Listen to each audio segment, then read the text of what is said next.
Video we're going to study another of Aesop's fables. We're going to study the fable of the man and his two wives. The man and his two wives. So let's read this fable together, and then we'll spend some time thinking through the details and see if we can draw out some moral lessons and applications for use in our own lives.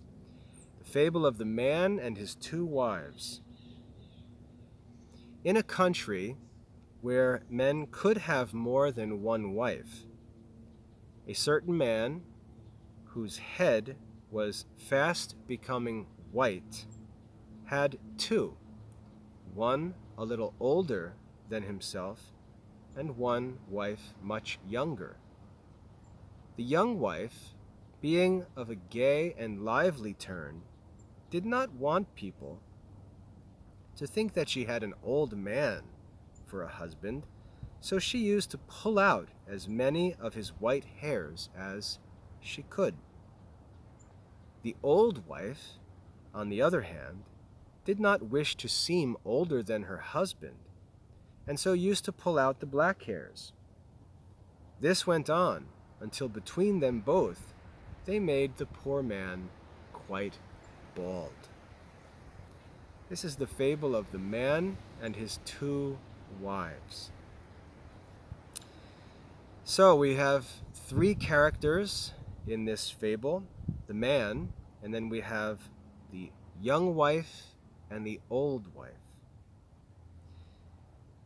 We can think about first the fact that it's part of the natural law, part of God's 10 commandments, that a man, even in creation, right, in the very beginning of the book of Genesis, we read that God created man, created them male and female, and he intended from the beginning, as Jesus said, that a man should have one wife and a woman should have one husband. And so Aesop, being aware of this, starts the fable by saying, in a country where men could have more than one wife, because we know that this is not natural, it's not normal, and therefore we have to imagine such a place. In a country where men could have more than one wife, a certain man married two women. So maybe we can consider that God's commandments aren't best for us. Maybe life would be happier if we could do things another way.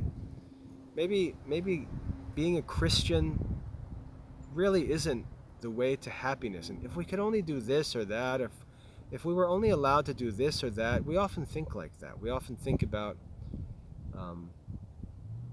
the fact that we would be happier if we didn't have to obey God's commands. But normally when we complain like that, we don't really think through the details. We just want something at the moment, and God's commandments forbid us, and we get frustrated because our desires can't be immediately fulfilled, and so we complain and fuss and imagine that life would be better if we didn't have to obey God's commandments. And so this fable is an example of a good practice whereby we go ahead and think about what life would really be like if we disobeyed God. What would life really be like? If God says that we should have one wife, a woman should have one husband, what would life really be like if that wasn't the case, and we went ahead and had more than one wife? And the fable gives us a good lesson of why it wouldn't work. Jesus teaches us one moral principle when he says no man can serve two masters. No man can serve two masters. And in modern society, we always say things like, you can't make everyone happy. You can't please everyone.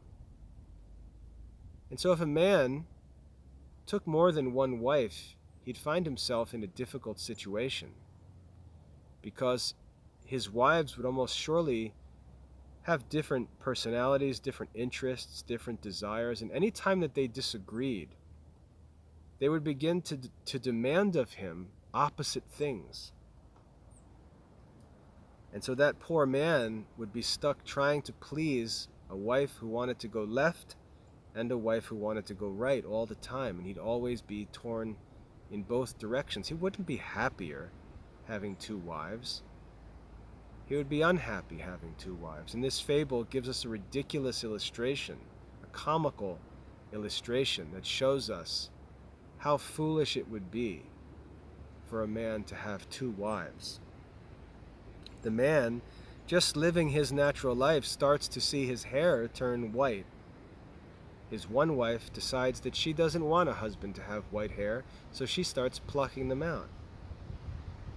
And the other wife, who's older, seeing that the husband has no white hair but has a dark head of hair, she gets angry and starts pulling the dark hairs out. And the poor guy's left with no hair. That's what it would be like to try and have two wives. And so, again, it's a specific example of an individual situation that has a general application and moral use for us in our lives. It's not possible to please everyone. It's not good to try and have more than one master. We can't please two masters. And if we were to argue and say, well, what if we had two masters who wanted the same thing, or two wives who wanted exactly the same thing? Well, that would lead us to the question, why would we want two in the first place if they were the same, right? So a good moral principle we could draw from this would be, it's not possible for a man to serve two masters, or it's not possible to please everyone. An even deeper principle, as I said in the beginning, might be God's ways are always the best. And if we think about what life would be like away or apart from God's ways, we'll find, if we meditate on it, we'll find that it wouldn't be happy at all, but that God's commandments actually have our happiness in mind from the beginning. So I think that's a helpful introduction to get us started with this fable of the man and his two wives. Again, the reflections that I share are not the right answer. It's not that kind of a study. These are moral fables. They have many different possible lessons contained in them, many different applications.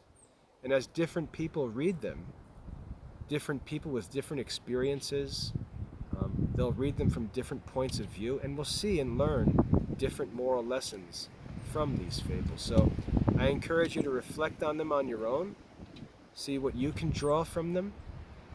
I ask that you'd be willing to share your reflections, because I'm sure they'll be interesting and helpful, and to go ahead and study this fable on your own and complete the lesson and continue studying Aesop's fables. I hope that's helpful. God bless your studies.